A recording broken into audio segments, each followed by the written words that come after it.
Why can this random blind guy beat up on Spider-Man, who's strong enough to casually lift 10 tons over his head? Okay, he's not just any blind guy. Daredevil is a superhero too, and he has an extensive history fighting crime and defeating supervillains. But of the 10 or so times he's fought Spider-Man throughout the comics, video games, and various cartoons, the two are usually shown to be fairly evenly matched. But isn't that weird? Peter Parker has significant superhuman strength and agility. He can punch down brick walls and leap like 80 feet in the air, and that's not even mentioning his spider sense. Meanwhile, Matt Murdoch is exclusively human.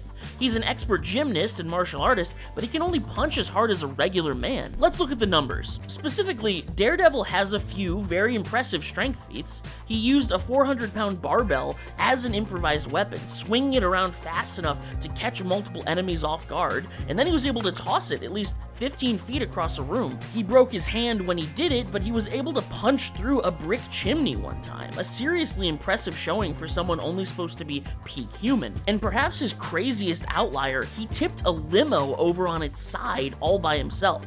This was a stretch limo with at least 3 people inside, likely weighing somewhere around 11,000 pounds. Now, he didn't pick it up over his head or anything. A lot of that weight was offset by leverage and other factors, but this is still completely nuts. No person in real life is ever pulling this off. Unfortunately, he's just nowhere near the strength of Spider-Man, who can rather casually rip a fire hydrant in half right out of the ground, derail and carry entire train cars above his head, crunching the metal doors under his fingers to get a better grip. And when he's really serious, Peter Parker can support the landing gear on a 40-ton private jet, making an emergency landing.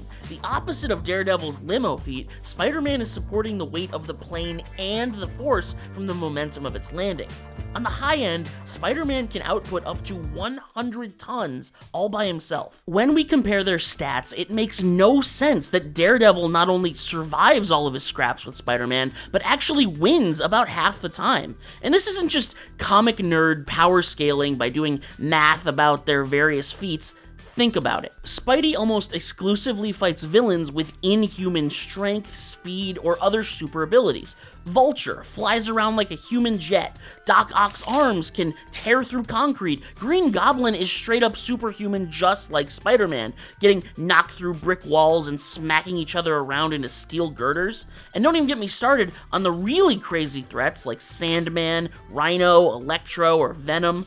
All of Peter's villains are extremely strong, fast, or destructive. He is a superhero in every sense. And Matt's rogues gallery reflects his strength too.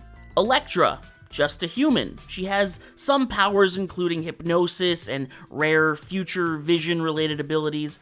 Bullseye is a human too. He may have superhuman aiming, but the strength, speed, and durability of a normal guy.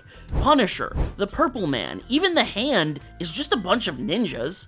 His villains have some special abilities, sure, but they're usually the only sort of power that makes them effective against normal people. The only real exception is Kingpin, whose strength varies a lot depending on the story, and even then, Matt always struggles to defeat Wilson Fisk, while Peter can completely dog-walk him if he starts taking the fight seriously. By all counts, these two characters are in completely different leagues. So why can Daredevil fight and sometimes beat Spider-Man? It comes down to 2 things. First, Spider-Man almost always holds back. All of his punches, kicks, throws, all of them are doled out at a tiny fraction of his true strength. Otherwise, he would just splatter normal criminals every time he stops a bank robbery. Each punch like getting shot with a missile. We know this is true because in the Superior Spider-Man run, when Otto Octavius had his mind implanted into Peter's body, the first punch he threw knocked Scorpion's jaw clean off. He wasn't aware that Spider-Man usually holds back a lot. And that extends to when he clashes with other heroes, like Iron Fist, Hawkeye, Captain America, or Daredevil. In fact, it's such a hard rule that Peter points out when he doesn't have to hold back anymore, like when he fights Wolverine, who's super tough and can heal from any damage that Spidey might give to him. So, is that it? Peter just lets Matt win? No. Peter is so used to holding back, he has to make a conscious choice to use additional force. His full strength is like a button he needs to choose to press. He's sort of like the Hulk. If you manage to knock him out before he gets angry enough, you don't have to deal with the higher tiers of his strength that are waiting to be unleashed on you. And the times Matt wins against Peter, this is usually how it goes. Daredevil cannot beat a bloodlusted Spider-Man, but that's not the whole picture. Peter doesn't lose just because he goes baby mode and gets outclassed by Daredevil before he gets the chance to really take it seriously. Even holding back, Spider-Man is impossibly strong and fast, way too much for a normal person to combat. No, the second reason Daredevil is a great match for Spider-Man is his radar sense, the superpower he developed after losing his eyesight as a child. It's not just simple echolocation to replace his eye's function, it is a significant superpower, so much so that radar sense actually completely outclasses the spider sense. See, spider sense is a minor form of precognition, a small glance into the future that Spider-Man feels whenever he's in danger. It warns him that something bad is about to happen, but not what the danger is, how close it is, or where it's coming from.